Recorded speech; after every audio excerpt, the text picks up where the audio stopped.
안녕하세요. 헬스 진행의 최은정입니다. 본격적인 물놀이철이 시작됐습니다. 통계에 의하면 음주로 인한 물놀이 사고가 지난해에 비해서 점차 증가하는 추세라고 하는데요. 음주로 인해서는 손과 발의 운동신경이 점차 둔화되기 때문이라고 합니다. 습관적인 음주로 인해서 물놀이까지 가서 사고 당하는 경우는 없어야겠죠? 그렇다면 어떻게 해야 될까요? 물놀이 갈 때는 아예 술을 준비하지 말자고요. 그리고 혹시나 술을 마시게 된다면 물놀이가 끝난 이후에 식사한 후 한두 잔 정도 먹는 것이 좋겠습니다. 그럼 헬스 힘차게 출발합니다.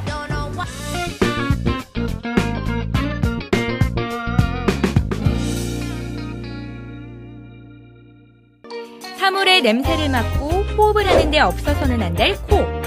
또한 코는 목소리를 만드는 공명 기능, 그리고 몸의 온도 조절 기능을 담당한다는 점에서 중요한 부위임이 틀림없습니다. 하지만 이 코 때문에 골치 아픈 사람들이 있으니 바로 알레르기 비염으로 고생하는 사람들인데요. 코로 마음껏 숨 좀 쉬어봤으면 좋겠다라며 고통을 호소하시는 분들. 오늘 이 시간에는 알레르기 비염에 관해서 치료법과 예방법까지 자세히 알아봅니다. 안녕하세요. 제 주위에도 그렇고 이 알레르기 비염으로 고생하시는 분들이 참 많은데요. 그렇죠. 이 알레르기 비염이란 무엇인지 자세한 설명 부탁드립니다. 예, 먼저 비염이란 재채기나 콧물, 코막힘 등의 코의 증상을 일으키는 모든 염증을 이야기하는 것입니다. 이 중 알레르기 비염이 전체 비염의 한 반 정도를 차지하고 있는데요. 알레르기 비염은 알레르기 체질을 가진 사람들이 이러한 증상을 보이는 것을 말합니다. 재채기나 콧물, 코막힘 등을 호소하면서 피부 반응 검사라든지 여러 가지 피 검사 등에서 알레르기의 소인을 가지고 있다고 판명된 이유를 말하게 됩니다. 네, 비염과 비슷한 질환에는 어떤 것들이 있을까요? 예, 앞에서 말씀드렸다시피 전체 비염 중에 약 반 정도를 알레르기성 비염이 차지하고 있는데요.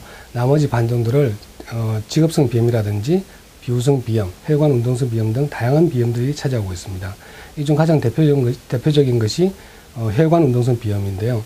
이는 흔히 노인성 비염이라고도 불립니다. 그래서 나이가 드신 분들에서 뜨거운 국물을 마신다든지, 온도 변화가 심한 곳에 가게 되면 갑자기 자기도 모르게 콧물이 주르륵 흘러내리는 경우가 생기는데요. 이런 것들을 혈관 운동성 비염이라고 하게 되겠습니다.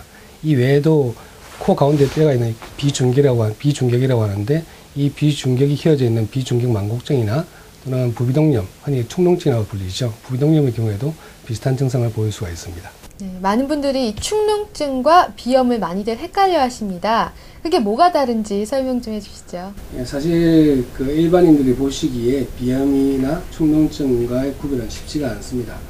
하지만 축농증의 경우에는 우리 몸에 얼굴에 보면은 부비동이라고 해서 코 안에 많은 공관들이 있습니다. 이 공관들에 구멍이 막혀서 그 안쪽에 고름이 생기는 것입니다. 따라서 흔히 말하는 누런 가래죠.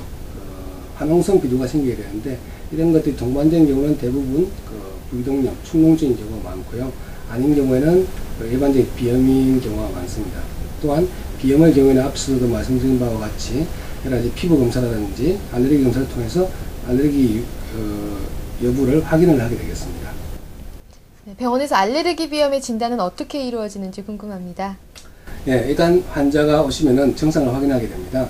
알레르기 비염의 3대 주증상이라는 게 있거든요. 재채기, 콧물, 코막힘인데, 이런 증상들이 있는지를 확인하게 되고, 이후 코안을 내시경을 통해서 확인하게 됩니다. 그러면 코안에 여러 살들이, 하비각계로 불리는 살들이 부어 있거나 또는 창백해지는 현상이 관찰되고요. 그리고 콧물들이 많이 관찰되게 되겠습니다. 이런 경우 이제 피부 검사라든지 피 검사를 통해서 알레르기 여부를 확인하게 되고요. 여기서 알레르기가 있다고 확인하게 되면 알레르기 비염을 확진하게 됩니다. 그럼 이 알레르기 비염의 증상에는 어떤 것들이 있을까요? 알레르기 비염의 증상은 기본적으로 재채기, 콧물, 코막힘이 3대 증상입니다. 그래서 맑은 콧물과 더불어서 코가 자꾸 막히고 콧물이 흐르게 되겠는데요. 이 외에도 코가 막히게 되면 주로 입으로 숨을 쉬게 되죠. 입이 마르고 목이 자주 아픈 분들도 생기게 되고, 알레르기가 코만 생기는 게 아니라 눈에도 갈 수 있기 때문에 눈이 시리다든지 눈이 부신다든지 이런 눈 증상도 생길 수가 있습니다. 이 외에도 두통이나 또는 후각장애 같은 것들도 생길 수가 있습니다. 그렇다면 대체 이 알레르기 비염은 왜 걸리는 거예요? 글쎄요, 그 이유는 정확하게는 모르는데요. 크게 이제 유전적인 요인과 환경적인 요인이 합쳐서 생긴다고 생각합니다. 그래서 전체 환자에서 볼 때 부모님 중에 한 분이 알레르기성 질환을 가지고 있을 경우 자녀분의 경우에 반 정도에서는 알레르기 질환이 생길 수가 있고요. 부모님 중 2분 다 알레르기 질환을 가졌을 경우에는 전체 자녀분들 중에 약 75% 정도에서 알레르기성 질환이 생길 수가 있습니다. 이렇듯 그 유전적인 요인이 있게 되는데, 이런 유전적인 요인이 있었다고 해서 모두 다 알레르기 질환이 생기는 것은 아니고요. 이런 환자들이 외부 환경들, 어떤 알레르기 항원에 접하게 되었을 때 증상을 일으키는 것을 알레르기성 비염이라고 하게 되겠습니다. 치료법은 어떻게 되는지가 궁금합니다. 네, 그 비염의 치료법은 크게 생활 환경의 조절과 약물 치료 그리고 면역 치료로 이루어져 있습니다. 이 중 생활 환경 조절은 생활 주변에서 우리 항원을 없애려는 노력을 하는 것인데요. 실제 알레르기 항원이란 것은 우리 생활 주변에 워낙 많이 퍼져 있기 때문에 조절하기가 힘든 경우가 많습니다. 그 환경 조절은 주위에 이제 알레르기의 원인이 되는 항원들을 피하기 위해서 하는 방법들을 이야기하는 거고요. 그 진먼지 진드기에 대해서 알레르기성 비염이 있는 환자의 경우에는 집안 청소라든지 또는 침대 커버를 알레르기 방지용 커버로 바꾼다든지 하는 것이 도움이 될 수가 있겠고요. 그다음에 그 꽃가루 알레르기가 있는 환자분의 경우에는 꽃가루 시즌에는 밖에 외출을 삼가하는 것이 도움이 될 수가 있겠습니다. 이 외에도 겨울 같은 데 보면은 주로 습도 조절 같은 것이 중요하게 되는데, 주로 건조한 경우에 알레르기성 비염이나 이런 비염 같은 증상들이 심해질 수가 있습니다. 따라서 방 안의 습도를 30%에서 45% 정도로 적정하게 유지시키는 것이 도움이 될 수 있겠습니다. 그 증상이 있는 경우에는 보통은 약물 치료가 1차적인 치료로 적용이 되게 되고요. 이 약물 치료는 그 항히스타민제와 그다음에 코에 뿌리는 스프레이 형태의 스테로이드 제제로 이루어져 있습니다. 그리고 이런 약물 치료에 잘 반응하지 않는 일부 환자에서는 면역 치료를 하기도 합니다. 방금 면역 치료법이라고 말씀해 주셨는데요. 참 궁금합니다. 자세한 설명 부탁드릴게요. 예, 면역 치료법이라는 것은 모든 환자에서 적용되는 것은 아니고요. 알레르기 비염 환자들 중 일부 환자에서만 적용이 될 수가 있습니다. 특히 증상이 심하고 또 그 항원 중 몇 가지 일부 그 특정한 항원에만 알레르기가 있는 경우에는 이를 여러 가지 그 항원을 다량 주입함으로써 그 항원의 면역 기능을 가지게 하는 것입니다. 방법으로서는 피부하에 주사하는 그 피하 주사법도 있고요. 또는 최근에는 좀 쉽게 적용할 수 있는 설화 면역법이라고 해서 입으로 경구로 투여해서 면역 치료를 시행하는 방법도 많이 개발되어 있습니다. 증상의 심각성을 모르고 치료를 안 하는 경우가 참 많은데, 치료하지 않고 방치했을 때 어떤 현상이 일어날 수 있을까요? 예, 심하지 않은 비염의 경우는 별 문제는 없겠습니다만, 심한 비염의 경우 이렇게 방치하게 되면 여러 가지 문제가 생길 수가 있습니다. 그중 대표적인 것이 소아의 경우에는 흔히 축농증이라고 불리는 부비동염이 발생할 수가 있고요. 또 중이염, 귀에 염증이 생기는 중이염도 발생할 수가 있습니다. 이 외에 그 알레르기 행진이라는 것이 있습니다. 그래서 아토피성 피부염, 알레르기 비염, 천식 세 가지의 질환이 나이별로 차례로 나타나는 것을 말하는데요. 이 중 그 알레르기 비염을 치료함으로써 가장 그 중요한 질환이라고 할 수 있는 천식의 발병률을 낮출 수 있다는 보고들이 많이 나오고 있습니다. 따라서 쉬운 질환이라고 무시하지 마시고 좀 더 적극적으로 비염에 대한 치료를 하셔야 될 것이라고 생각됩니다. 치료를 잘하는 것도 중요하지만 사실 예방이 가장 중요하거든요. 그렇죠. 저희가 생활 속에서 예방할 수 있는 방법 좀 알려주시죠. 예, 비염을 예방하는 방법이 여러 가지가 있을 수 있습니다. 일단 꽃가루에 알레르기가 있는 사람의 경우에는 봄이나 가을에 특히 꽃가루 시즌이거든요. 이런 시즌에 그 외출, 바깥 출입을 자제하시고 그 반드시 외출을 해야 될 경우에는 마스크를 끼고 외출하시는 것이 좋습니다. 또한 그 진먼지 진드기에 대해서 알레르기가 있는 사람의 경우에는 침대 커버를 침대 모프죠. 커버들을 알레르기 방지용 커버로 바꾸는 것이 도움이 된다고 보고가 되었고요. 그 외에 여러 가지 직물류들, 이불이라든지 옷가지들을 따뜻한 물에 그 세탁을 하시는 것이 도움이 될 수가 있겠습니다. 이외에 그 습도를 조절하는 것도 중요하신데, 특히 겨울에는 건조한 기후에다가 난방을 하시게 되면 습도가 더 낮아지게 됩니다. 따라서 적절한 정도로 습도를 조절하는 게 필요한데요. 보통 30에서 45% 정도를 권장해 드리고 있습니다. 그리고 이 마지막으로 식염수로 코를 세척하는 것도 비염 증상을 완화시키는 데 도움이 된다고 보고가 되고 있습니다. 네, 그렇군요. 이 알레르기 비염으로 찾아오는 환자들이 가장 많이 오해하고 있는 점이 있다면요? 예, 크게 좀 두 가지를 생각하고 있는데요. 첫째는 이제 가장 많이 물어보시는 것이 완치를 원한다는 겁니다. 이게 완치되나요? 치료가 되나요? 물어보시는데, 사실은 이 알레르기 비염도 고혈압이나 당뇨와 마찬가지로 만성질환의 일종입니다. 그래서 치료의 목표가 약을 안 쓰는 완치가 목표가 아니라 최소한으로 약을 사용하면서 편안한 생활을 할 수 있게 만드는 것이 치료의 목표가 되겠습니다. 또 한 가지는 알레르기 비염의 치료 약물 중 한 가지인 스테로이드 스프레이에 관한 것인데요. 많은 분들이 이 약제의 부작용을 걱정하십니다. 스테로이드이기 때문에 그러는데요. 일반적으로 우리 몸에서도 생리적으로 약 5mg 정도의 스테로이드가 매일 생성이 되고 있습니다. 하지만 현재 저희가 사용하고 있는 스테로이드 스프레이는 이 용량의 50분의 1 내지 100분의 1 정도 소용량이기 때문에 안전하게 장기간 사용할 수가 있습니다. 네. 마지막으로 알레르기 비염으로 고생하는 우리 시청자 여러분들께 한마디 해주시죠. 알레르기 비염은 최근 그 빈도가 급격하게 증가하고 있는 질환이고요. 대표적인 만성 질환의 하나입니다. 특히 소아의 경우에는 과거에는 별 관심을 두지 않고 그냥 코를 흘리겠거니 코가 막히겠거니 생각했습니다만 최근에는 이런 알레르기 비염으로 인한 여러 가지 변화들, 구강 구조의 변화라든지 또는 수면 구조의 변화, 수면 장애도 요즘 많이 보고되고 있습니다. 따라서 쉬운 질환이라고 방치하지 마시고 좀 더 적극적으로 치료에 임해주시면 환자의 건강에 도움이 될 수 있겠습니다. 오늘 좋은 말씀 감사드립니다. 네, 감사합니다.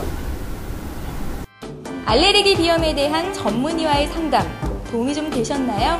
다음 주 이 시간에는 치아 교정 방법 중에 하나인 인비절라인에 대해서 알아보겠습니다. 이번 순서는 건강체험 극과 극입니다.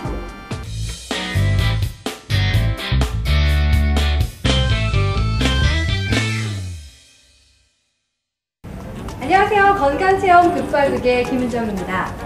섹시하고 건강해 보이는 구릿빛 피부. 하지만 생각 없이 태웠다가는 낭패를 볼 수도 있다고 하는데요. 선택을 잘못하면 기미, 주근깨, 일광 화상을 유발할 뿐 아니라 피부암 같은 큰 병으로까지 유발될 수 있다고 합니다. 그렇다고 이 건강미 넘치는 태닝의 매력을 포기할 수도 없는 노릇인데요. 휴가철 멋지게 될 수 있는 방법 지금 바로 알려드리겠습니다.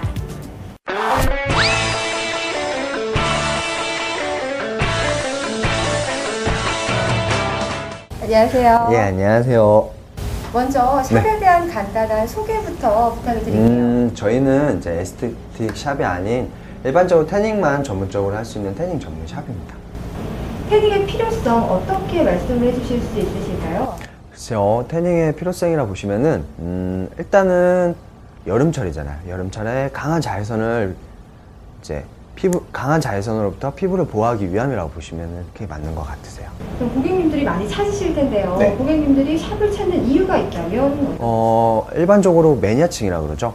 태닝을 선호하시고 매니아층들 간혹 보시면은 다 이유는 거의 비슷하세요. 이제 구릿빛 피부로 인해서 건강한 피부를 연출할 수 있고요. 그리고 슬림한 효과를 볼 수가 있기 때문이라고 보시면 되실 것 같아요. 그리고 요즘에 남성분들도 태닝을 정말 많이들 하시거든요.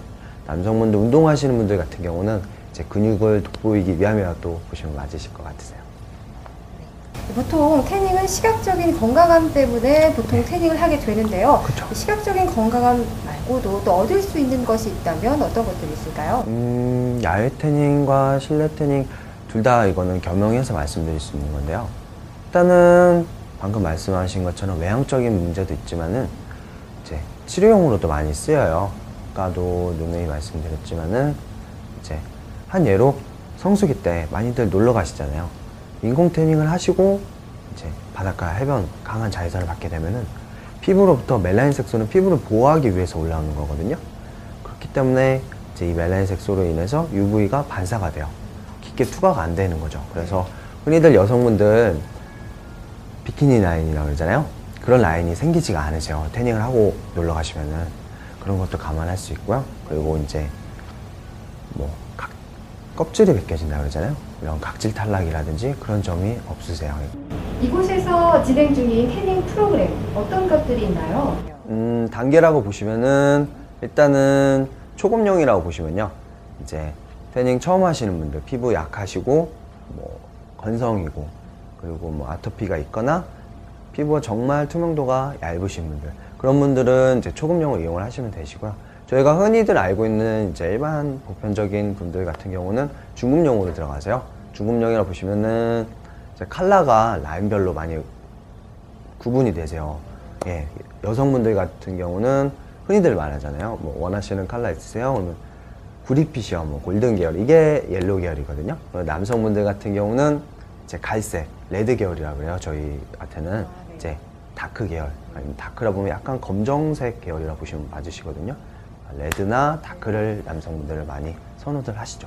그리고 마지막으로 최종적으로 이제 상급, 최상급용이라고도 말씀드리거든요. 이제 태닝을 하시고 티켓도 다 끝나시고 그 다음에 뭐 재티켓이 이루어질 거 아닙니까? 거기서 이제 두 가지로 분류가 되는데 지금 나온 색을 연출하신 색깔을 유지하는 방법이 있고요. 거기서 이제 한 단계 더 위로 올라가는 방법이 있으세요. 유지하는 방법은 그냥 중급용에서 멈추는 거고 거기서 그 이상으로 가는 게 말 그대로 최상급용이라고 보시면 되시는 거죠. 제가 예전에 기계 태닝에 대한 위험성에 대한 기사를 본 적이 있어요. 기계 태닝 안전한 건가요? 그렇죠. 그런 경우가 있는 것 같아요. 이제 뭐 정말로 심한 건성이신 분들이나 아니면은 태닝을 너무 많이 하시는데 피부 자기 관리를 못 하시는 분들이 사용을 하시면은 물론 그런 점이 있을 수 있겠지만은 반면에 의사분들도 추천을 많이 하세요. 뭐 치료용으로도 많이 쓰인다는 말씀이거든요. 건선증이라든지 한 여름에 피부에 햇빛 알레르기가 있는 분이라든지 그런 분들은 태닝을 꼭 하셔야 되거든요. 예, 그런 것만 보셔도 충분히 문제가 될 게 없다는 거를 제가 말씀드릴 수 있을 것 같고요. 그리고 또 하나 또 한 예로 말씀드리면은 인공 태닝은 각질층을 태우는 거죠. 그래서 이제 야외 태닝과 달리 태닝 하시고 나면 지속 기간이 정말 짧으세요. 한여름에는 운동도 많이 하시고 땀도 많이 흘리시고 샤워도 많이 하시잖아요. 그렇기 때문에 샤워를 하시면은 각질이 그만큼 탈락이 많이 되잖아요. 그렇기 때문에 색이 금방 옅어지세요. 그 말은 즉 피부에 무리가 안 가니까 그건 피부의 색이 옅어진다고 보시는 게 맞겠죠. 인공 태닝이 안전하다고 하셨지만 그래도 그 인공 태닝 전후에 주의할 점이 있을 것 같은데요. 그렇죠. 암만 인공 태닝이 안전하다 해도요. 이제 제품의 선택이 중요한 것 같아요. 제품의 선택을 이제 너무 이렇게 흔들 말하는 이제 보호되는 성분이 없는 그런 제품들을 이용하시게 되면은 암만 좋은 태닝이라 해도 피부가 많이 건조해질 수가 있고요. 그리고 이제 흔히들 야외에서 사용하는 이런 오일들을 가지고 태닝을 하시는 분들이 계신데 그건 정말 잘못된 상식이고요. 그리고 인공 태닝 후에가 중요해요. 태닝은 전보다 후가 정말 중요한 게 피부의 건성을, 그러니까 피부의 수분을 너무 많이 증발시키기 때문에 피부가 많이 건조해질 수가 있거든요. 그 건조함을 방지하는 게 제일 중요한 것 같아요. 지금 한여름철이 되시면은 유분의 밸런스가 많아져요. 높기 때문에 피부의 건조함을 많이 느끼지 못하시거든요. 그렇기 때문에 관리를 많이 안 하시는데 겨울철만 되시면 피부가 많이 건조해지고 푸석해지고 갈라지고 그러세요. 그러니까 그런 걸 방지하기 위해서는 태닝 전용 애프터라고 해서 이제 그런 걸 사용해 주시는 게 좋고요. 태닝이 자연 태닝도 있고 또 인공 태닝도 있는데요. 자연 태닝과 인공 태닝의 차이점이 있다면 어떤 게 있을까요? 일단은 인공 태닝부터 말씀을 드릴게요. 인공 태닝이라 보시면은 저희가 흔히들 알고 있는 각질층 있죠. 표피층이라고 그러거든요. 표피층의 바닥에 있는 맨 밑부분에 있는 부분에 멜라닌 색소라는 게 있어요. 그러니까 인위적으로 UVA를 이제 적당량의 UVA로 인해서 이제 색소를 끌어올리는 게 전부세요. 물론 그만큼 끌어올리기까지 수분이 많이 증발이 돼서 피부가 건조해질 수는 있지만은 뭐 피부암을 유발한다거나 노화, 광노화 이런 거랑은 전혀 관련이 멀으세요. 근데 반면에 이제 건조함을 예방하기 위해서 뭐 애프터라든지 물도 많이 드시고요. 그러시면은 전혀 문제될 건 없으시고요. 그리고 이제 야외 태닝, 야외 태닝이라 보시면은 파장 자체가 많이 다르세요. 그래서 이제 야외 태닝은 UVA라든지 피부에 안 좋은 UVB를 다량으로 받게 되는 거거든요. 그래서 이제 광노화를 유발할 수 있고요. 물론 피부도 노화가 될 뿐더러 이제 암이라든지 흔히들 말하죠. 주근깨나 기미 그런 게 올라올 수가 있죠. 여름에는 보통 해변가에서 자연 태닝도 많이 하는데요. 자연 태닝의 장점이 있다면요? 자연 태닝의 장점이라 보시면은 일단은 저희가 흔히들 알고 있는 이제 자외선 합성이잖아요. 구루병을 예방할 수 있고요. 비타민 D 합성 일어날 수 있잖아요. 요즘에 실내에서 너무 활동들이 잦으셔서 자외선 낮에 활동을 안 하시는 분들이 많잖아요. 그런 분들이 건선증이 생기는 거고 흔히 말하는 바이러스가 생기고 곰팡이가 많이 일어날 수가 있거든요. 그럼요. 신체적으로 옷으로 많이 가려 있잖아요. 땀은 많이 나고 에어컨 바람 많이 쐬고 똑같으세요. 피부도 똑같은 섬유 조직이거든요. 야외에서 옷도 똑같습니다. 옷이라든지 천도 자외선을 안 쬐주고 실내에만 계속 있다면 눅눅해질 수가 있고 곰팡이가 쓸 수가 있잖아요. 똑같으세요. 야외에서 자외선을 쐬어줌으로 인해서 이런 걸 방지를 할 수가 있는 거고요. 그리고 이제 인공 태닝과 실내 태닝의 플러스를 해서 말씀드릴 수가 있으면은 이제 인공 태닝 같은 경우는 지속성이 너무 짧으세요. 근데 야외 태닝을 겸용으로 같이 해주시면은 컬러감도 정말 진하고 이쁘지만은 이제 지속성도 그만큼 더 길 수가 있다는 거죠. 그런 점이 장점이라고 보시면 되실 것 같으세요. 자연 태닝을 하면 기미, 주근깨 뭐 이런 것들이 좀 걱정이 되는데요. 주의할 점은 없나요? 자외선 차단제, 그렇죠? UVB예요. 그러니까 인공 태닝은 UVA고 야외에서는 UVA든 B든 다량으로 파장 자체가 워낙 다르기 때문에 다량으로 받을 수가 있으세요. 그러니까 야외에 나가실 때는 이제 자외선 차단 지수가 높고 그리고 이제 1시간에서 2시간 정도로 주기적으로 계속 발라주는 게 또 중요해요. 그리고 반면에 세안도 물론 중요하거든요. 이런 거를 챙겨주시는 것도 좋으시고요. 그리고 야외에서 태닝 하실 때 12시에서 2시 사이 제일 자외선이 강할 때거든요. 그때를 이제 피하시는 게 제일 좋으시고요. 그럼 자연 태닝을 할 때 피부 손상을 최소화하려면 어떻게 해야 될까요? 자연 태닝에 잘못된 상식들이 있어요. 보통 뭐 1시간에서 많게는 3시간 정도 이렇게 선베드에 누워서 태닝을 하시는데 그거는 정말 잘못된 생각이시고 잘못된 행동이세요. 그렇게 되시면 정말 피부도 많이 노화되고요. 이제 암도 유발할 수가 있고요. 이제 제일 중요한 방법은 일단은 태닝을 하시기 전에 찬물로 샤워를 가볍게 하시고 선크림을 몸에 바르는 거예요. 이제 UVA가 아닌 UVB를 할 수 있는 SPF라 하거든요. SPF 자외선 차단 지수가 있는 제품을 몸에 도포를 해요. 그리고 5분 정도 경과 후에 그 위에 오일을 도포를 해주시면 되시거든요. 그렇게 해주시고 30분에서 40분 그 정도로 그늘에서 태닝을 하시는 게 제일 중요하시고요.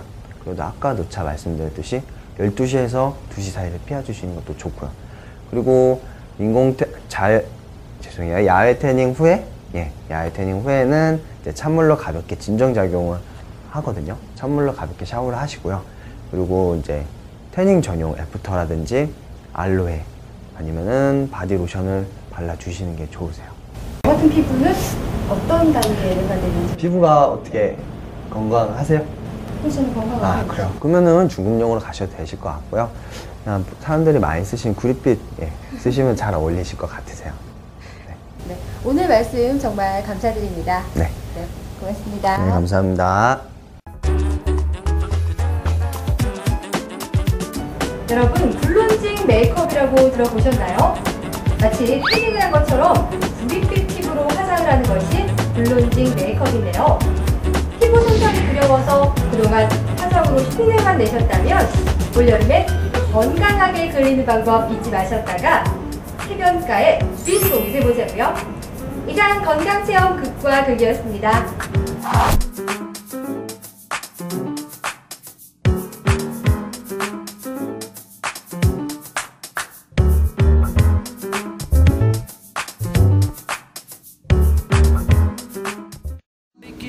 네, 최근 40, 50대는 건강을 위해서 다이어트를 하고요. 20, 30대는 남들이 시기할 만한 예쁜 몸매를 만들기 위해서 다이어트를 합니다.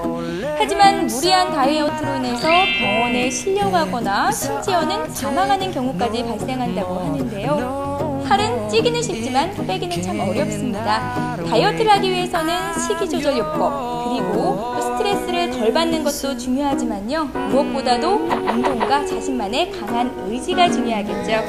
이제는 여름철 몸짱이 되기 위한 다이어트가 아니라 건강을 위한 다이어트를 해야겠습니다. 건강에 관한 자세한 문의는 서울경제TV 홈페이지에 남겨주세요. 전문의의 자세한 상담이 이어집니다. 오늘 저희가 준비한 소식은 여기까지입니다. 여러분 건강하세요.